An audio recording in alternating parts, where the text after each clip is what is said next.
কোটা সংস্কারের পক্ষে আন্দোলন করলো, তখন আমাদের সাবেক ডাইনি বুড়ি রক্ত পিপাসু গণহত্যাকারিনী, কথা বলেন ঠিক না ঠিক? যদি আজকে হিটলার বেঁচে থাকতো তাহলে হিটলারের মুখে থুতু মারতো আর বলতো আমার চাইতে বড় হিটলার তুই। এই হিটলারের বাচ্চা, হিটলার এই গণহত্যাকারিনী তখন বলল যে এই যারা ময়দানে কথা বলছে এরা সব রাজাকারের বাচ্চা।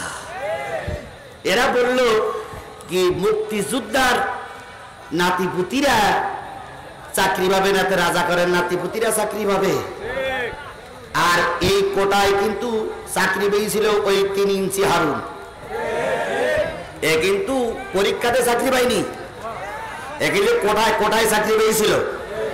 এখন উনি বললেন রাত 11টার সময় সম্ভবত যে রাজাকারের বাচ্চারা কি চাকরি পাবে। এই কথাটা বিশ্ববিদ্যালয়, কলেজ, স্কুল, প্রাইমারি স্কুল, মাদ্রাসা ছাত্ররা মেনে নিতে পারেনি।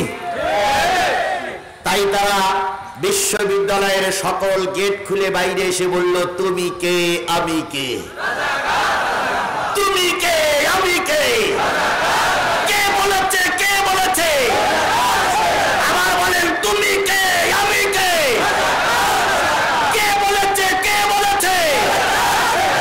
এই যে স্লোগান শুরু হলো,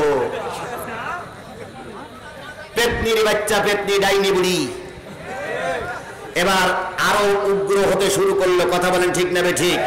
আমরা 2টা গুলি খেয়ে কেউ বা লাশ পড়েছে, কেউ বা পালাইছি, বিএনপি পালাইছে, জামাত ইসলাম পালাইছে, শিবিরওয়ালারা ময়দানে থেকেছে, তারপরে অনেক সময় ময়দান ছেড়ে দিতে বাধ্য হয়েছে। কত মামলা খাওয়া যায়। বিএনপির ছাত্র দলের লিডারেরা, নেতারা ময়দানে ছিল, গুলির মুখে অনেক সময় পিস্টান মারতে বাধ্য হয়েছে। কিন্তু এই যে যুবক, কিশোর, ছোট ছোট বাচ্চারা, মা বোনেরা রাস্তায় নামলো, যত লাশ পড়েছে ততই তাদের আন্দোলনের বেগ জেগেছে।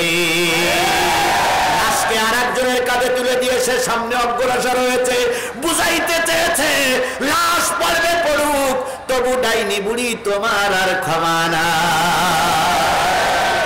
কোথার থেকে নাজিল হলো আবু সাইদ? আচ্ছা বলুন তো, আবু সাইদ মরার আগে কয়টা লোক চিনতেন? আবু সাইদ মরার আগে কয়টা লোক চিনতেন? কেউ চিনতাম না। আবু সাইদের মা বাপকে আল্লাহ পাক রহমত করুক, আবু সাইদকে আল্লাহ পাক জান্নাতের মেহমান বানিয়ে দেখ। আবু সাইদ 2 হাত উঁচু করে বলল, করো গুলি, তবু ময়দান ছেড়ে দেব না। ও বন্ধুরা, আবু সাইদের গুলি লাগলো, যেই না আবু সাইদের গুলি রক্ত জমিনে পড়লো, গোটা জমিন তখন ফেটে ফুলে উঠলো, কথা বলেন ঠিক না ঠিক? তালেবেরা তখন পালাইতে বাধ্য হয়েছে।